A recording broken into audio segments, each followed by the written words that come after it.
परिचय। बहन, आज मैं एक प्रयोग करने जा रहा हूं जिसे मैंने कल अपने स्कूल में सीखा था।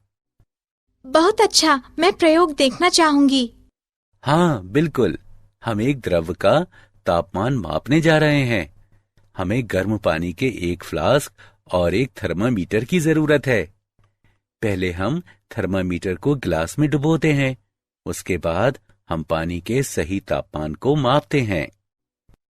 भैया, यह थर्मामीटर कैसे कार्य करता है? सुनो, थर्मामीटर के अंदर पारा होता है। जब हम थर्मामीटर को गर्म पानी में रखते हैं तो पानी की ऊष्मा से पारे में प्रसार होता है। पारा जिस बिंदु पर रुक जाता है वह बिंदु पानी के तापमान को इंगित करता है। बड़ा रोचक है और मैं इसके बारे में और अधिक जानना चाहती हूँ। छात्रों, आज हम द्रव्य के तापीय गुणधर्मों के बारे में और अधिक अध्ययन करेंगे। उद्देश्य: पाठ के अंत में आप निम्न करने में सक्षम हो जाएंगे। तापमान और ऊष्मा को परिभाषित करना, तापमान को मापना, आदर्श गैस समीकरण और परम ताप का विश्लेषण करना, तापीय प्रसार की गणना करना, विशिष्ट ऊष्मा धारिता का मूल्यांकन करना, कैलोरी मिति को परिभाषित करना, अवस्था परिवर्तन को समझना, ऊष्मा स्थानांतरण को जानना, किसी पदार्थ की तापीय चालकता की गणना करना, न्यूटन के शीतलन नियम को परिभाषित करना, तापमान और ऊष्मा। एक पिंड के तापमान को पिंड की गर्माहट या ठंड की कोटि के रूप में परिभाषित किया जाता है। इसका SI मात्रक केल्विन है और सामान्यतः तापमान के मात्रक के लिए डिग्री सेल्सियस का प्रयोग किया जाता है। ऊष्मा ऊर्जा का एक रूप है जिससे गर्माहट की अनुभूति होती है। इसका SI मात्रक जूल है और आमतौर पर मात्रक के लिए कैलोरी का उपयोग किया जाता है। 1 कैलोरी बराबर 4.184 जूल। इसका विमीय सूत्र ml² T⁻⁻²। तापमान का मापन। किसी पिंड के तापमान को मापने के लिए जिस उपकरण का उपयोग किया जाता है उसे थर्मामीटर कहते हैं। थर्मामीटर को विभिन्न पैमानों पर डिजाइन किया जाता है जो इस प्रकार है: सेल्सियस पैमाना, फ़ारेनहाइट पैमाना, केल्विन पैमाना और र्यूमर पैमाना। जल के क्वथनांक को ऊपरी नियत बिंदु कहते हैं। जल के हिमांक को निचला नियत बिंदु कहते हैं। विचार करें कि किसी पिंड का सेल्सियस पैमाने पर तापमान C हो और फ़ारेनहाइट पैमाने पर तापमान F हो तो C/100 बराबर F-32/180। उदाहरण: एक नए डिजाइन के थर्मामीटर में निचला नियत बिंदु और ऊपरी नियत बिंदु क्रमशः 5 डिग्री और 95 डिग्री होता है। 50 डिग्री सेल्सियस के संगत इस पैमाने पर तापमान की गणना करें। आइए हल देखें। मान लें कि 50 डिग्री सेल्सियस के संगत पैमाने पर तापमान थीटा है तो θ-5/95 बराबर C/100। सरल करने पर हम प्राप्त करते हैं θ-5/90 बराबर 50/100, अतः थीटा बराबर 50 डिग्री। इस प्रकार डिजाइन किए गए थर्मामीटर के पैमाने पर अभीष्ट तापमान 50 डिग्री है।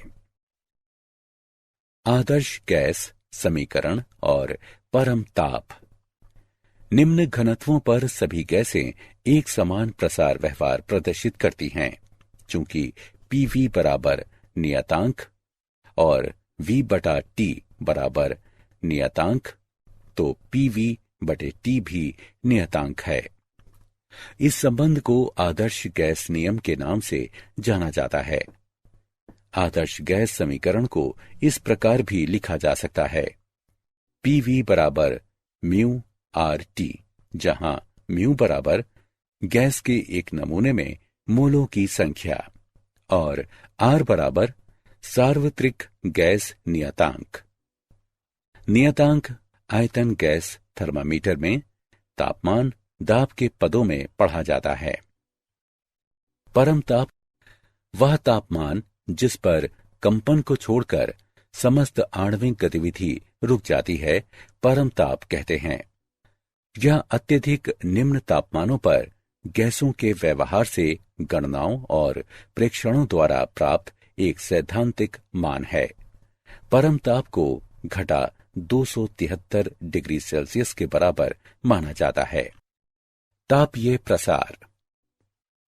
तापीय प्रसार को एक ऐसी प्रक्रिया के रूप में परिभाषित किया जाता है जिसमें कोई पदार्थ गर्म करने पर फैलता है। तापीय प्रसार के निम्न प्रकार हैं। रेखीय प्रसार। प्रसार के इस प्रकार में पदार्थ केवल एक ही दिशा में फैलता है, अर्थात लंबाई में। क्षेत्रीय प्रसार। प्रसार के इस प्रकार में पदार्थ दो दिशाओं में फैलता है, अर्थात लंबाई और चौड़ाई में। आयतन प्रसार। प्रसार के इस प्रकार में पदार्थ तीन दिशाओं में फैलता है, अर्थात लंबाई, चौड़ाई और ऊंचाई में। रेखीय प्रसार। मान लें कि L लंबाई की एक छड़ है जिसे डेल्टा T तापमान से गर्म किया जाता है, और मान लें कि इसकी लंबाई L डैश हो जाती है। लंबाई में परिवर्तन मूल लंबाई और तापमान में परिवर्तन के अनुक्रमानुपाती होता है।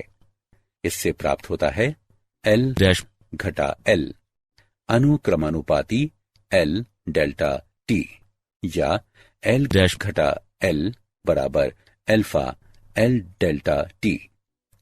अल्फा का मान बराबर L डैश घटा L डेल्टा T, जहां अल्फा बराबर रेखीय प्रसार गुणांक है। किसी छड़ की सामग्री के रेखीय प्रसार गुणांक को प्रति इकाई इसके तापमान में वृद्धि या परिवर्तन प्रति इकाई मूल लंबाई इसकी लंबाई में परिवर्तन के रूप में परिभाषित किया जाता है। क्षेत्रीय प्रसार। तापमान T1 पर मूल पृष्ठ क्षेत्रफल A वाले एक समतल पर विचार करें। मान लें कि तापमान T2 पर समतल का क्षेत्रफल A है। इससे प्राप्त होता है A घटा A अनुक्रमानुपाती A डेल्टा T, या A घटा A बराबर beta A delta T। Beta का मान बराबर A घटा A बटे A डेल्टा T, जहां बीटा बराबर क्षेत्रीय प्रसार गुणांक। क्षेत्रीय प्रसार गुणांक को प्रति इकाई इसके तापमान में वृद्धि या परिवर्तन प्रति इकाई मूल क्षेत्रफल पिंड के क्षेत्रफल में परिवर्तन के रूप में परिभाषित किया जाता है। आयतन प्रसार गुणांक। तापमान T1 पर मूल आयतन V के एक गोलीय पिंड पर विचार करें। मान लें कि तापमान T2 पर पिंड का आयतन V है। इससे प्राप्त होता है V घटा V अनुक्रमानुपाती V डेल्टा T, या V घटा V बराबर gamma V delta T। Gamma का मान बराबर V घटा V बटे V डेल्टा T, जहां गामा बराबर आयतन प्रसार गुणांक। आयतन प्रसार गुणांक को इसके तापमान में प्रति डिग्री वृद्धि या परिवर्तन प्रति इकाई मूल आयतन पिंड के आयतन में परिवर्तन के रूप में परिभाषित किया जाता है। विशिष्ट ऊष्मा धारिता। किसी पदार्थ की विशिष्ट ऊष्मा को इसके इकाई द्रव्यमान के तापमान को 1 डिग्री सेल्सियस बढ़ाने के लिए आवश्यक ऊष्मा की मात्रा के रूप में परिभाषित किया जाता है। इसे C से निरूपित करते हैं। इसका SI मात्रक जूल प्रति किलोग्राम प्रति केल्विन है। इसका विमीय सूत्र m to the power 0 L square T to the power minus 2 K to the power minus 1. m द्रव्यमान वाले किसी पदार्थ के तापमान को डेल्टा T तक बढ़ाने के लिए इसे दी गई ऊष्मा की मात्रा है H बराबर mc डेल्टा T, जहां H बराबर आवश्यक ऊष्मा की मात्रा और C बराबर पिंड की विशिष्ट ऊष्मा। कैलोरीमिति ये वो विधि है जिसमें किसी पिंड द्वारा अवशोषित या मुक्त की गई ऊष्मा की मात्रा को मापा जाता है, उसे कैलोरीमिति कहते हैं। ऊष्मा की हानि या अर्जित की गई ऊष्मा बराबर ms थीटा, जहां m बराबर द्रव्यमान, s बराबर सामग्री की विशिष्ट ऊष्मा और थीटा बराबर तापमान में परिवर्तन। कैलोरीमिति ऊर्जा संरक्षण के सिद्धांत पर आधारित है। इसके अनुसार गर्म पिंडों द्वारा मुक्त की गई ऊष्मा ठंडे पिंडों द्वारा अर्जित की गई ऊष्मा के बराबर होती है। कैलोरीमिति के लिए आवश्यक है कैलोरीमीटर से ऊष्मा बाहर न जाने पाए, लिए गए विभिन्न पदार्थों के मध्य कोई रासायनिक अभिक्रिया न हो। अवस्था परिवर्तन। द्रव्य सामान्यतः 3 अवस्थाओं में पाया जाता है, ठोस, द्रव और गैस। इन अवस्थाओं में से एक से दूसरे में रूपांतरण अवस्था परिवर्तन कहलाता है। पिघलना। ठोस से द्रव में अवस्था परिवर्तन। गलनांक वह बिंदु जिस पर किसी नियत ताप पर कोई ठोस और इसकी द्रव अवस्था समया अवस्था में हो। वाष्पीकरण। द्रव से वाष्प में परिवर्तन। क्वथनांक वह तापमान जिस पर पदार्थ की द्रव और वाष्प अवस्थाएं साथ साथ होती हैं। विलय। द्रव से ठोस में अवस्था परिवर्तन। पुनर्हिमायन। दाब के अंतर्गत क्रमिक रूप से पिघलना और बर्फ के 2 खंडों से दाब को हटाने पर जमना। ऊर्ध्वपातन। बिना मध्यस्थ द्रव अवस्था से गुजरे ठोस अवस्था से सीधे गैस अवस्था में रूपांतरण की प्रक्रिया। गुप्त ऊष्मा। अवस्था परिवर्तन के दौरान किसी पदार्थ द्वारा अवशोषित या मुक्त की गई ऊष्मा की मात्रा, जैसे कि नियत तापमान एवं दाब पर बर्फ का जल में बदलना। ऊष्मा स्थानांतरण। ऊष्मा 3 तरह से संचरित हो सकती है, चालन द्वारा, संवहन द्वारा, विकिरण द्वारा। चालन। किसी ठोस पदार्थ के एक सिरे से दूसरे सिरे तक घटक कणों की वास्तविक गति के बिना ऊष्मा स्थानांतरण। संवहन। घटक कणों की वास्तविक गति से ऊष्मा उच्च तापमान वाले क्षेत्र से निम्न तापमान वाले क्षेत्र की ओर स्थानांतरित होती है। विकिरण। ऊष्मा उच्च तापमान वाले एक पिंड से निम्न तापमान वाले एक दूसरे पिंड तक उनके बीच किसी प्रत्यक्ष संपर्क के बिना स्थानांतरित होती है। किसी पदार्थ की तापीय चालकता किसी ठोस के उच्च तापमान से निम्न तापमान की ओर स्थानांतरित ऊष्मा की मात्रा इसके पृष्ठों के अनुप्रस्थ क्षेत्रफल, दोनों पृष्ठों के मध्य तापांतर, समय के अनुक्रमानुपाती और दोनों पृष्ठों के मध्य की दूरी के व्युत्क्रमानुपाती होती है। इससे प्राप्त होता है Q बराबर KA T1 घटा T2 T बटे D, जहां K एक समानुपाती नियतांक है और इसे पदार्थ की सामग्री का तापीय चालकता गुणांक कहते हैं। किसी पदार्थ के तापीय चालकता गुणांक को एकांक समय में उस पदार्थ के एकांक घन के एक पृष्ठ से इसके विपरीत पृष्ठ की ओर स्थानांतरित ऊष्मा की मात्रा के रूप में परिभाषित किया जा सकता है जब इन दोनों पृष्ठों का तापांतर एकांक हो। उदाहरण, आइए तापीय चालकता का एक उदाहरण लेते हैं। बराबर लंबाई की दो छड़ें A और B हैं। प्रत्येक छड़ के सिरों का तापमान T1 और T2 है।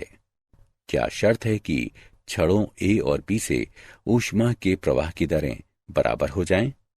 आइए हल देखें। दिया है L1 बराबर L2। क्योंकि छड़ों से ऊष्मा के प्रवाह की दरें बराबर हैं, इसलिए डेल्टा Q1 बटे डेल्टा T बराबर डेल्टा Q2 बटे डेल्टा T। व्यंजक को हल करने पर हमें प्राप्त होता है A1 बटे A2 बराबर L1 बटे L2 गुणा K2 बटे K1। अतः A1 बटे A2 बराबर K2 बटे K1। इस प्रकार दोनों छड़ों का अनुप्रस्थीय क्षेत्रफल उनकी तापीय चालकताओं के व्युत्क्रमानुपाती होना चाहिए। न्यूटन का शीतलन नियम। इसके अनुसार एक पिंड के शीतलन की दर पिंड के तापांतर और परिवेश के अनुक्रमानुपाती होती है। शीतलन की दर अनुक्रमानुपाती T घटा T0। यह नियम वैध है जब तापांतर बहुत अधिक ना हो। आइए उपपत्ति देखें। विचार करें कि तापमान T पर एक पिंड T0 तापमान वाले परिवेश में है, तो पिंड द्वारा प्रति सेकंड उत्सर्जित ऊर्जा है E बराबर सिग्मा अवयव है A T घटा T0 गुणा T जमा T0 गुणा T वर्ग जमा T0 वर्ग। चूंकि T0 के अत्यंत निकट है, अतः E अनुक्रमानुपाती T घटा T0 है। शीतलन की दर अनुक्रमानुपाती T घटा T0 है। यही न्यूटन का शीतलन नियम है। क्या आप जानते हैं, कैलोरीमिति वह विज्ञान है जो परिवेश के साथ विनिमय की गई ऊष्मा को मापकर किसी निकाय की ऊर्जा में परिवर्तनों का निर्धारण करती है। एक आदर्श गैस के लिए आयतन तापीय प्रसार प्रक्रिया के उस प्रकार पर निर्भर करता है जिसमें तापमान बदलता है। दो ज्ञात दशाएं हैं, समदाबी परिवर्तन जहां दाब को नियत रखा जाता है और रुद्धोष्म परिवर्तन जहां कोई कार्य नहीं किया जाता और एंट्रोपी में कोई परिवर्तन नहीं होता है। अलग अलग तापमान वाले परिवेश में रखी कुछ तापमान वाली एक वस्तु के ताप परिवर्तन को स्वरूप देने के लिए न्यूटन के शीतलन नियम का प्रयोग किया जाता है। सारांश। आइए हमने जो कुछ सीखा है उसे संक्षेप में दोहराएं।